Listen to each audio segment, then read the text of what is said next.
it's Maria Willis from Card Bomb here for Tonic Studios. I am so excited to let you guys know that the Stamp Club has just launched its second release. This month's release is called Party Animals, and it is so much fun. So I am lucky enough to get to walk you through all of the products included in this month's release, as well as share some inspiration with you. So let's head over to my desk and check it all out. So this month for Stamp Club, we've got this really fun set called Party Animals. It is a 6x8 stamp set that has a coordinating die set. This bundle is sold for $34.99.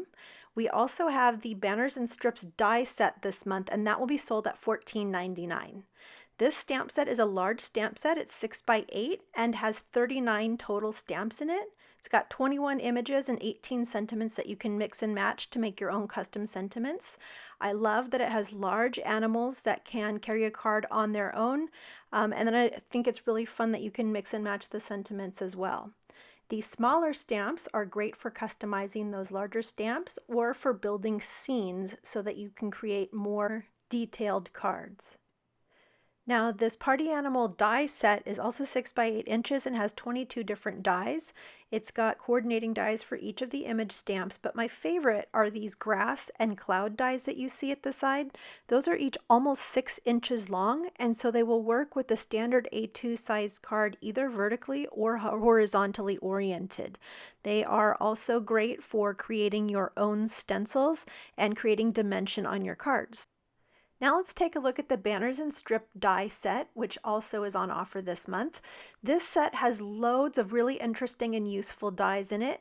There are ornate dies, banner dies, strip dies, and this set doesn't coordinate specifically with this month's Party Animal stamps, but it is one of those sets that you have in your collection and you can always look to see if one of those dies will match up with the sentiment that in the stamp sets that you were using. You can also use those larger dies to create shaker cards or backgrounds for other cards that you're making. Now I wanted to show you how I've been storing my Stamp Club stamps. Tonic Studios has these awesome binders for storing dies in, but they happen to work perfectly for storing the Stamp Club bundles as well. So there is an orange one and this duck egg blue one, which is what I happen to have mine stored in right now. So it's got a zipper that zips all the way around so you won't lose anything falling out of it. When you open it up, it's got a pack of 6 magnets in it for putting your dies on. So that's awesome to have those pre-cut. And then it's got these 6 pockets. They have tabs at the top right, and see there's a label sheet too. So you can label your stamp sets, and then the top center is notched out. So it's really easy to pull your stamps and dies out, which makes it just so much easier to use. So here's my heartfelt corsage set from last month and my Happy Mail envelope set. And you know what? I think I'm just going to go ahead right now and stick my Party Animals sets in there. You can see how easily it goes in. You don't have to do any work except for transferring the dies over. So I think I'll do that right now. I just pulled out one of those magnetic sheets, set the others aside, and then it's just as simple as transferring them over.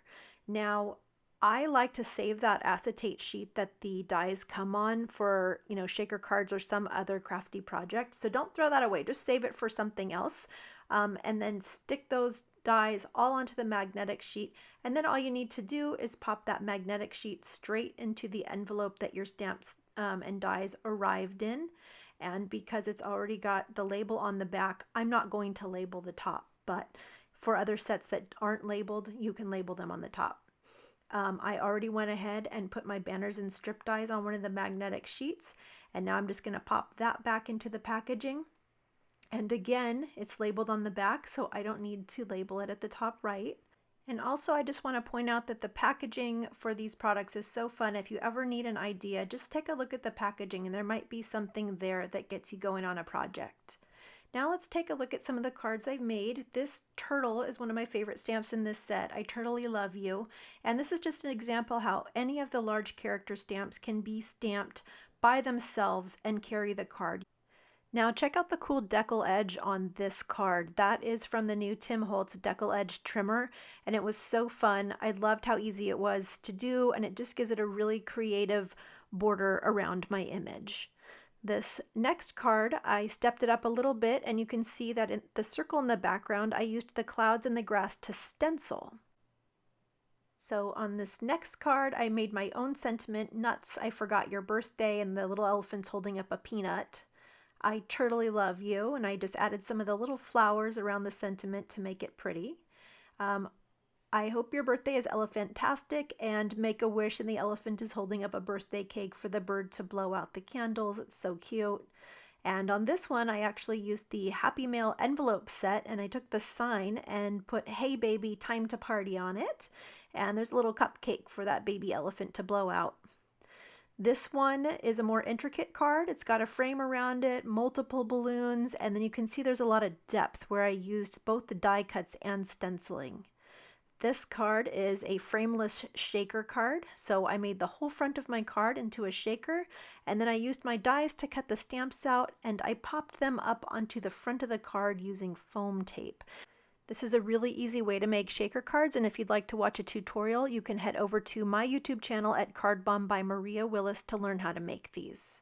Now, if you'd like to learn how to make these cards, I've got a video on the Tonic channel showing how to make a range of cards from very simple to just stepped up a little bit more with a little bit of dimension and some stenciling, and then we'll put this card together on that video as well. So make sure you head over to the Tonic channel to catch that tutorial.